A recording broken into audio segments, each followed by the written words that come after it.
Yeah, trying to finish us off with the Adeline, unfortunately. Adeline triggering on attacks, of course. If they've just gone in for an Alpha Strike on us with Adeline, then we can blow up their Akroma's Memorial and gang up on the Adeline, which should only be at 4 toughness, I think. Today's Patreon shout-out comes to you with thanks for Kerry Driver. Replaying Torens on Magic Online again, been playing it a decent amount in paper recently, up against Lathril, Rhys and Mangara.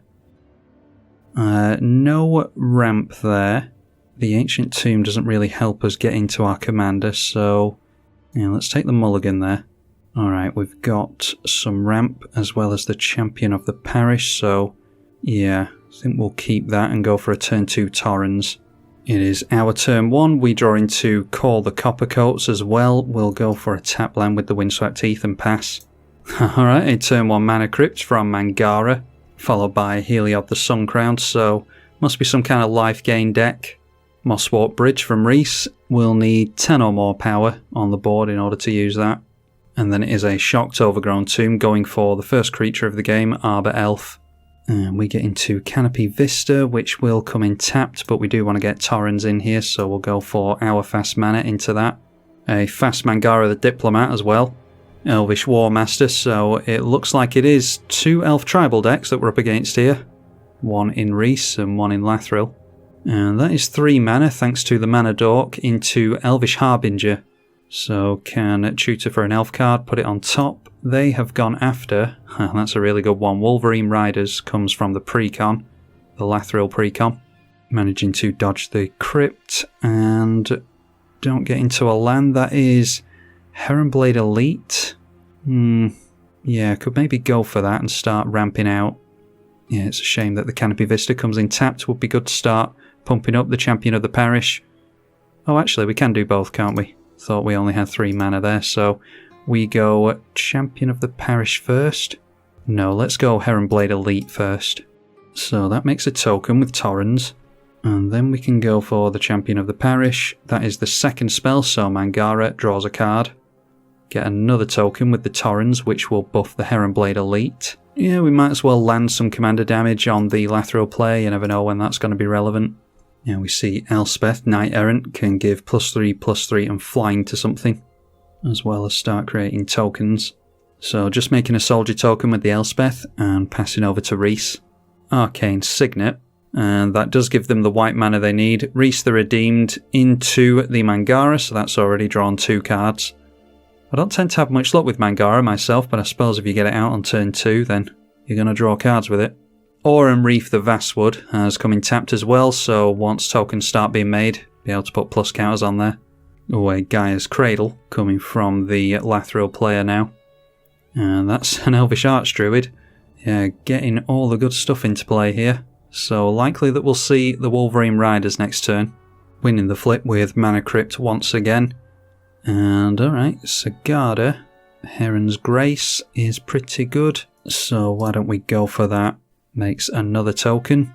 And that will buff our 2 creatures that care about plus counters. So now we've got Hexproof. Yeah, we could swing in with this and start putting plus counters on things, but I think I'd rather hold up protection, to be honest, although I don't think anyone's going to be wiping the board. Maybe the white player does if they let their Mangara go in order to keep the Elspeth. Screw it, let's start turning in sideways. We've got the Call the Coppercoats and the Angel of Glory's Rise here. So we'll go after Elspeth and get training on a bunch of stuff. They will draw with the Mangara once again. So we're likely going to lose a 2/2 token here. And they'll get a plus counter with Mangara, because that does have life gain. They are just going for a block on Torens. So just a couple of 2/2s going through to Elspeth, knocking her down to 1. And then the plus counter from Lifelink goes on to Mangara. They did lose the token there, of course. Do have plus counters on some of our stuff though. Surprised that they didn't take away a training token. Yeah, it is relevant that we get plus counters on as many different creatures as possible. Yeah, there's the Cleansing Nova. I was worried about that. So punishing us for being greedy and not holding up the Unbreakable formation like I thought we should. So we're a couple of mana away from the Angel of Glory's Rise. Let's just put our commander in the command zone there. Does send the green and black elf player down to 2 mana though. And Elspeth staying in play. Mirari's Wake from Rhys, so doubling up the lands. Elvish Champion will give +1/+1 and Forest Walk, so yeah, the fact that they put that out instead of something to attack him with next turn after this comes in, yeah, might tell us something about what they've got in hand. There are forests over here, of course, or 1 forest. And there is another forest for us, so just 1 more land and we can go Angel of Glory's Rise. Let's go in for our commander again. Elspeth Knight Errant going up to 3 loyalty, and that is a 4/4 flying soldier now. And then Generous Gift, after that, went on to the Mirari's Wake. And Kjeldoran Post has come in a previous turn. They are going for a white soldier with that. Yeah, strange that they didn't go for the token with Elspeth. Not sure why they went for the plus there. Strip Mine is now in play for Rhys the Redeemed. Circle of Dreams Druid now. Plenty of big mana dorks coming into play this game. Noteworthy that Circle of Dreams Druid is an elf, and that is affected by the Elvish Champion, which affects all elves in play. The 3/3 now heading in towards Elspeth and protecting itself with that soldier token. One of the worst elven ambushes that I've seen, that is a 4 mana 1/1 token, thanks to the Lord, is a 2/2 Forest Walker. Gets another token into play for the Guy's Cradle at least. And now the 2/2 goes in at Elspeth, so maybe we can finish that off with the Torens. That's actually a good blocking phase there. They're assuming that we're not going to have Trample, but we might be able to put a plus counter on Torens. So if they don't have any blockers, then we can definitely get rid of Elspeth. Yeah, so good blocks by my opponent there. It's a capable mono-white player, I think. We finally lose the Crypt flip. And there's Guardian Project with no creatures in hand. Let's... yeah, we're just going to have to maybe rely on Call the Coppercoats. I think I'd rather get Guardian Project into play though and hope that we actually start drawing into creatures sometime soon. So we'll take the blocker away from Elspeth and drop ourselves a Guardian Project. Another token from Elspeth going up to 2 loyalty again. Passing with 7 mana held up, so maybe holding up protection, removal, and the Kjeldoran Post. Could be a flash creature or something like the, what's the bird that hurts tutors? Well, that's a card we could do drawing into. Adeline Resplendent Cathar coming into play for the Rhys player, so maybe not... yeah, maybe not Elf Tribal then. Adeline triggering on any creature going into the red zone, so the 3/3 Elephant goes into said red zone, and some tokens do come into play with that. The Elephant swinging in at Elspeth, whereas the token is swinging directly at the Mangara player. So making a token in response here.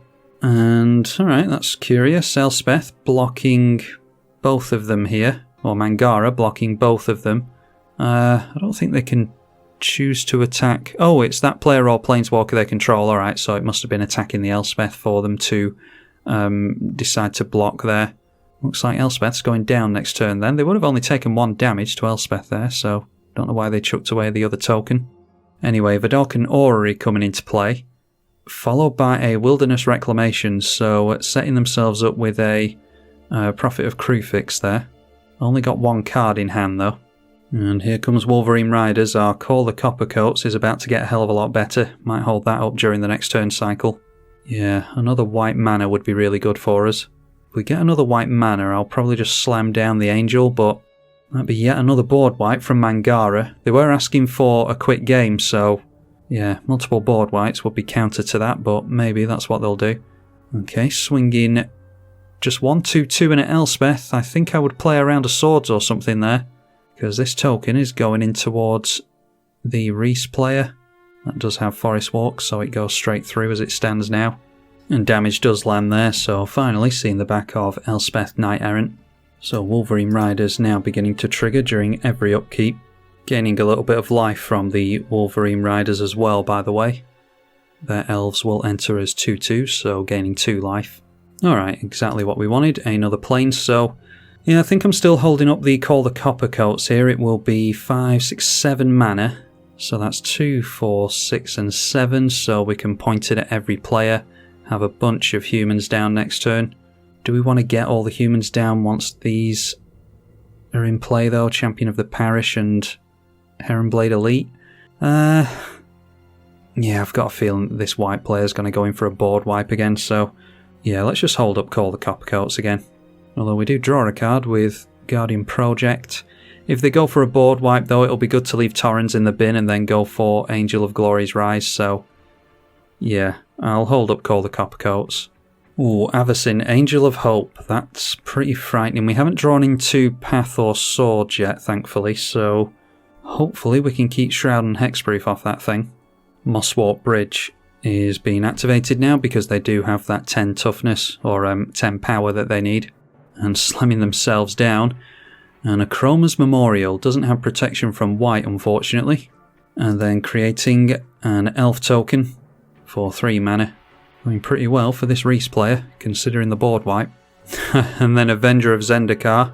So even more tokens coming into play. This just plays right into our Call the Coppercoats. I imagine if Mangara has a board wipe though, then they're certainly going to want to get down Avacyn before they play that out. So we might still see a board wipe over there.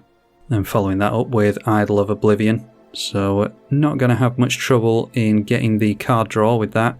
Tapping it straight away and taking themselves from 0 up to 1 card in hand. Still have Aurum Reef the Vastwood untapped as well, so can put plus counters on stuff. Playing a land, that is Nykthos, Shrine to Nyx. 0 cards in hand though, but at least getting more plus counters on the plants. Adeline is now a 12/4. Rhys the Redeemed can now make a bunch of tokens, a bunch of copies of the tokens that he already has, so elephants, plants, an elf here that will have Forest Walk as well as all the other keywords from Akroma's Memorial. And then activating Aurum Reef, so plus counters on all the creatures that have come into play here. So now we're pretty much hoping for a board wipe, I think. Going wide on the Mangara player seemingly with all the plant tokens. Yeah, just taking a load in at Adeline. A few bits going in at us.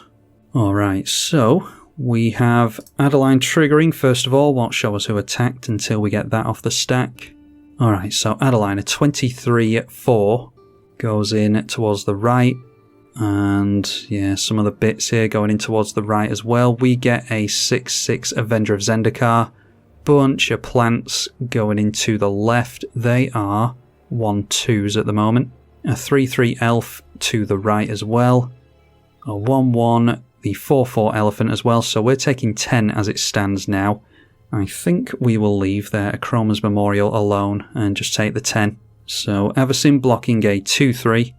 Oh, some of the plants are 2/3s and some of them are 1/2s because they got them after landfall, I assume.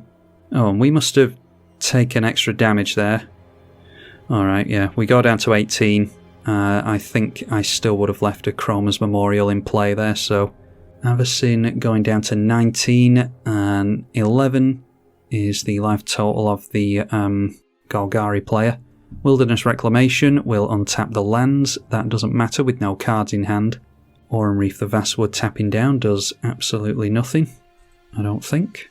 Oh, it happens at the end step. Apologies. So Strip Mine goes on to the Gaia's Cradle. They went for Aurum Reef the Vastwood to put plus counters on all the creatures that entered this turn. Yeah, this goes at the end step as opposed to each other player's untap step, so yeah, okay. Not quite setting up Prophet of Kruphix like I thought they had. Wolverine Riders and that life gain is going to be relevant apparently. Findhorn Elves, another mana dork for the elf player, followed by a Vamp Tutor during the main phase. And sending a bunch of Forest Walking Elves in at Rhys, which is probably a good idea. So there's nothing they can do about that with no cards in hand. Not too much of an issue for them, I don't think. I think it's about 15 damage, something like that. So down to 23 they go, and it is Call the Coppercoats time for us. Might as well target all of our opponents with this, thanks to getting the extra planes last turn, we can do that. Only get 1 additional creature thanks to the Avacyn though. Think we're waiting on a board wipe from the white player, which could help us against the Rhys army, and hopefully we'll keep our creatures thanks to Unbreakable Formation. So we get into 31 human soldiers and win the flip on the Mana Crypt. Alright, an Austere Command. It doesn't really help us with the Avacyn player, unfortunately. We could take out the Avacyn player here, but I'm kind of hoping that they go for a board wipe, to be honest. So maybe we leave them alone for a turn. Yeah, I think that's what we're doing, to be honest. We'll hold up Beast Within and Unbreakable Formation. I'm thinking the Beast Within goes on to the Akroma's Memorial at the moment. So maybe we can encourage the Rhys player to do some bad attacks. We'll just hold it back there, and Urza's Saga comes into play. I'm assuming Everson isn't going to swing in at us, seeing as how we just left him alive. So yeah, it goes in at Rhys, as you would assume. Gives the Everson lifelink with Heliod, so that player can just chump block with a flyer, thanks to the Akroma's Memorial. I'm assuming that we don't have a board wipe here. You would assume that they'd go for the board wipe and then swing in, if they have one. So maybe a little bit too quick on the Cleansing Nova. Anyway, a plus counter from Heliod goes on to Everson. And we're just continuing to hold up mana. Didn't quite go to plan there. Besides, if we'd turned in sideways enough to get rid of Everson, then we could have had the Rhys player get us on the swing back. So, yeah, I think the Rhys is going to have to be careful here because there is still Forest Walk for them to worry about. Rhys going for the 6 mana cost on their ability, and that will allow them to activate the Idol of Oblivion, which they are doing to draw a card, so up to 2 in hand. Maybe should have gone for Akroma's Memorial in response to Averson's attack, so that they could have got that extra damage through. Imperious Perfect is +1/+1 and generate elf tokens, and that does have haste, so they can make an elf with it straight away. Then Aurum Reef will activate, and I'm sure they'll do that again at the end of the turn like they did previously. Playing a land for the turn triggers the Zendikar Resurgent on all of their plants. They do have haste on all their creatures, don't forget. Now, if I could assume that they were going to send everything in towards Everson, it would dictate to me whether or not I blow up the Akroma's Memorial. Now, if they're coming towards us, we've got enough chump blockers anyway, so we'll allow them to swing in here. They're going to have to dedicate quite a lot to Mangara because Everson can gain lifelink again. So they need 9 extra points to go in over there. Yeah, trying to finish us off with the Adeline, unfortunately. Adeline triggering on attacks, of course. If they've just gone in for an Alpha Strike on us with Adeline, then we can blow up their Akroma's Memorial and gang up on the Adeline, which should only be at 4 toughness, I think. Can't actually see what they're attacking in with here, so we'll have to go like that. So Adeline is a 43/4 coming in at us. And then we've got a bunch of tokens as well. Yeah, I mean, either way, we have to blow up the Akroma's Memorial, so we'll do that here. And now that they've lost flying, we can go through to blocking. Yeah, again, maybe foolish that I expected them not to swing in at us. Probably should have blown up Akroma's Memorial before then, so that they'd have to tap down. Yeah, we're in the blocking phase now, so... Alright, so if we select one of our creatures, yeah, we've got quite a few things coming in towards us actually, so definitely want to gang up on Adeline, I think. Alright, so a bunch of blocks there, a bunch of trades on 1/1s. I don't think anything's getting through to us. We're going to get rid of Adeline as well. So we'll continue to hold up our Unbreakable Formation. Maybe use that alongside Austere Command sometime soon. Yeah, I'm wondering if keeping our blockers... Oh, that is such a bad scoop. I was just working out there that the Everson could go in and finish off Rhys if this player committed enough to the Rhys player. They could still have had blockers held up. Oh, that's ridiculous. Alright, in that case, we'll go for Unbreakable Formation, because we're not going to be able to go Austere Command and Unbreakable Formation in the same turn, thanks to a lack of ramp this game. Yeah, that is so stupid that our opponent scooped there. So hopefully the white player still isn't holding up a rout or some kind of instant speed board wipe or something. Alright, his Selfless Squire. Prevent all damage that will be dealt to you this turn. Maybe they can give some kind of flying or evasion to the Selfless Squire. 34 damage prevented by this thing, so that is a lot of plus counters going on there. So that's now a 35/35. It also animates the Heliod. Wilderness Reclamation on tapping at the end of the turn, so likely just going for the Aurum Reef. They did make tokens this turn, but just deciding to pass it over to us without bothering. Alright, the Great Henge. Unfortunately, it is not cumulative power, it is just the greatest power amongst creatures you control, so that still costs a hefty amount. Haven't had the best of luck buffing our creatures here. I think maybe we just have to draw another card and go for Angel of Glory's Rise. Try and get a flyer into play in the way of that Avacyn. So we make a token with Torens. We will draw a card from the Guardian Project as well. There are no zombies in play, no changelings or anything. So we're not going to exile anything with the Angel. Getting into Shalai, Voice of Plenty. Yeah, human tribal this, believe it or not, and not actually getting into any humans.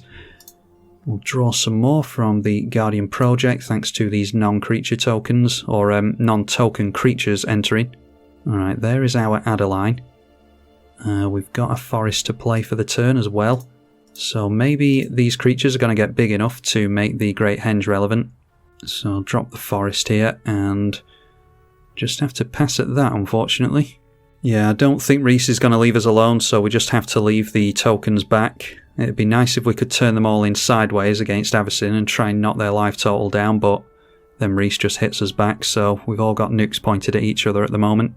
Can throw down the Avacyn just for the sake of making the Great Henge cheaper next turn, though. Triggered ability from Urza's Saga. Sculpting Steel, a copy of any artifact. Luckily, the Akroma's Memorial is out of play now. Comes down as a copy of Idol of Oblivion. Yeah, I'm not sure how they want to make tokens with that. Oh, of course, they've got the Kjeldoran Post. And they've got the Urza's Saga as well. So tapping down the Kjeldoran Post, or Kjeldoran Post, can't remember that, to make the Construct, which is a 3/3 indestructible, now drawing a card. So lightly eager to get into that board wipe. And if I was the Rhys player, I'd just be going wide on Avacyn at this point, which is hopefully what we've funneled them into doing, leaving our army untapped. Yeah, and Avacyn swinging in at them will certainly encourage them to do that, so a 9/9 indestructible flyer with now lifelink thanks to Heliod goes in towards Rhys. And I'm pretty sure Rhys can take Avacyn out here. It's whether they want to tap out into doing that. Knocks Rhys down to 14. I mean, they might just want to take a player out with them because they think that they're going down to Avacyn regardless. I think they've got another turn here though. Rhys the Redeemed going for a copy of the tokens, so they can still leave back a bunch of blockers if they take Avacyn out. Noteworthy that 2 mana is still held up, so Avacyn can still gain life. Imperious Perfect putting out, where is it? Putting out another token after Rhys, so they must have forgot about that. A land for Avenger of Zendikar. Still have one land in hand thanks to the Idol of Oblivion. Going for Oran-Reef the Vastwood now though. And that was a pretty fast attack phase, so I think most of this is going in at Avacyn, as it probably should be. Yeah, I think every single one of these is in at Avacyn. So blocking 4 creatures no doubt will put lifelink on the Avacyn as well, and then allow Magic Online to do the maths for us. Oh, actually, putting lifelink on this would be a much better idea, wouldn't it? Okay. Curious. That is indestructible, so I'm not sure why they're exiling that. With Swords to Plowshares. Could have just given it... Yeah, another target creature. This can be targeted, so... Yeah, I'm not sure what the plan is there. But they're exiling their own Squire, which deanimates the Heliod, but it's already been declared a blocker, so that's alright. Plus counter goes on the Avacyn, which doesn't have lifelink, so that doesn't really matter. Yeah, you might as well have just given the Squire lifelink there, I think. But they go down to -13 anyway, so it didn't matter. That's a hell of a lot of damage from the Rhys player. This is the best I've ever seen a Rhys deck perform on Magic Online, so... Yeah, kudos to this player. 1 card in hand. And I'm wondering if we're going to be forced to go for Austere Command this turn. We do lose to the Mana Crypt. There's a Cathar Commando, so we can start drawing cards. Do we blow up artifacts and small creatures maybe? They'll keep an Avenger of Zendikar. And that's it, I think. We will keep the Angel of Glory's Rise, and that's it for us.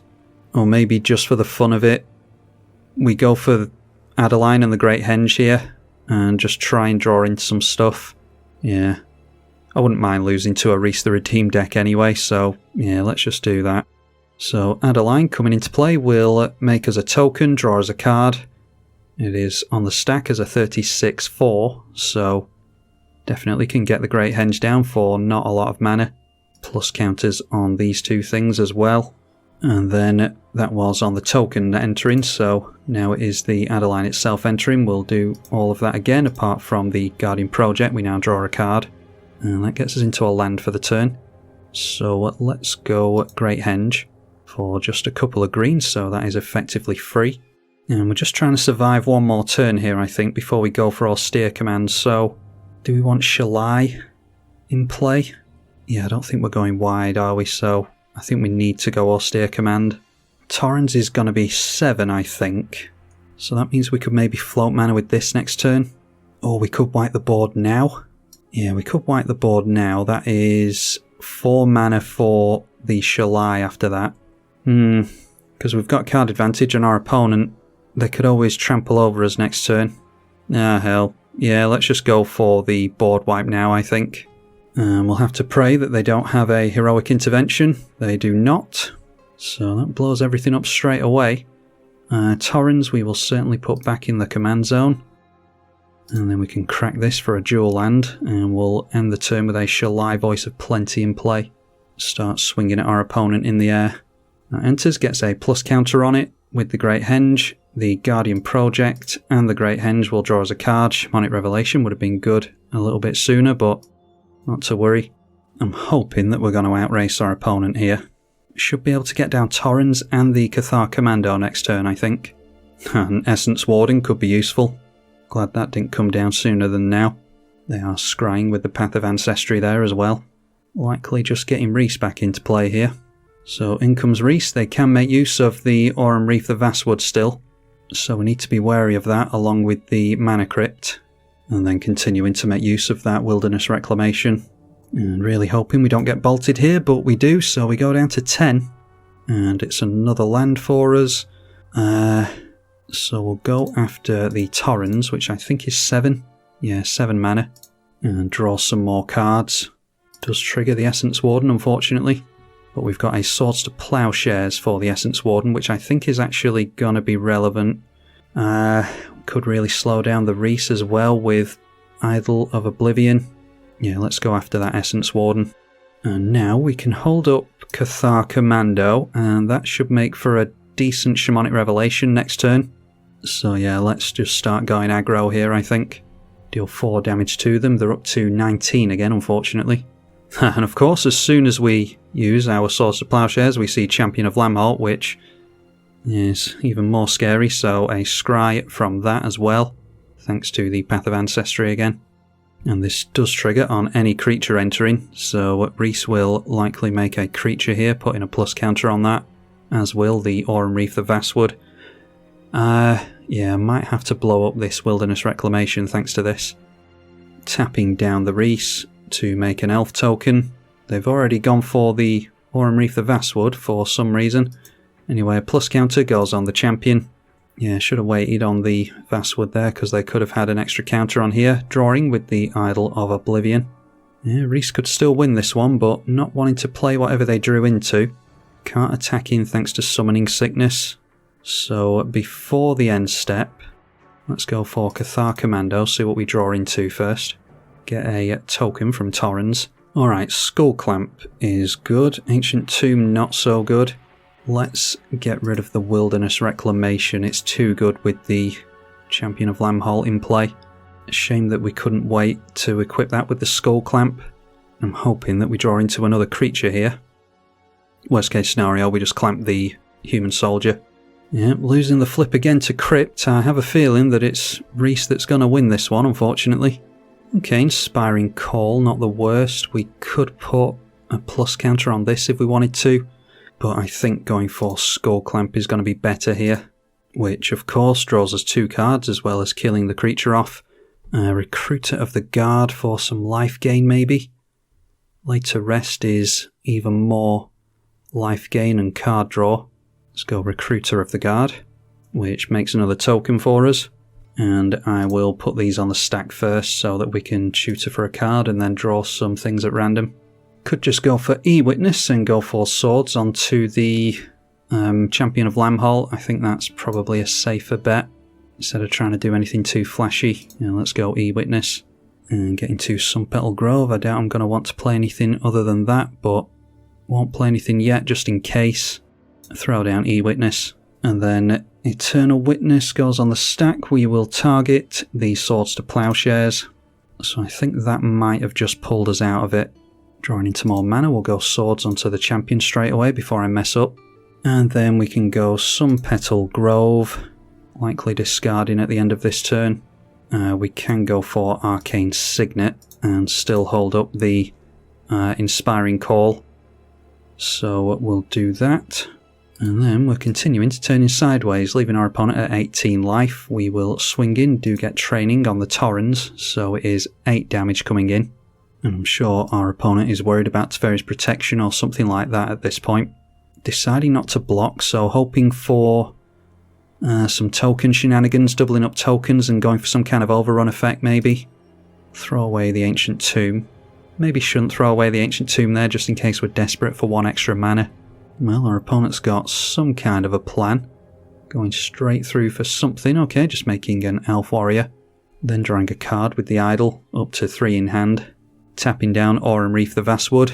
Puts a plus counter on an Elf. Not too worried about it at this point.